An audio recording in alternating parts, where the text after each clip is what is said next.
Torch की रोशनी कांपने लगी और कमरे के कोने से एक बच्चे की हंसी सुनाई दी, धीरे, फिर तेज। ही। अल्फा ने जेब से एक चांदी की गोल ताबीज निकाली जिस पर एक पुराना मंत्र लिखा था। उसने ताबीज हवा में उठाया और कहा, अगर कोई है तो सामने आ।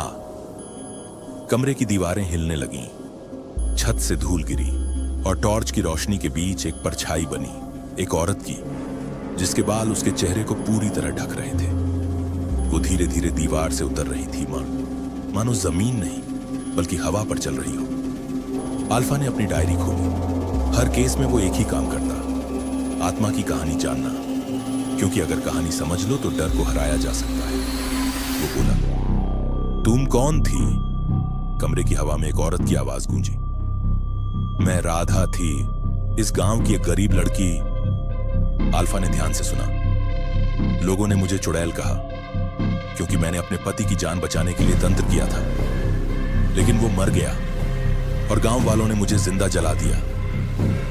आवाज में ऐसा दर्द था जैसे आग अब भी जल रही हो। राधा बोली, अब कोई भी इस गांव में चैन से नहीं रहेगा। अल्फा ने आंखें बंद की।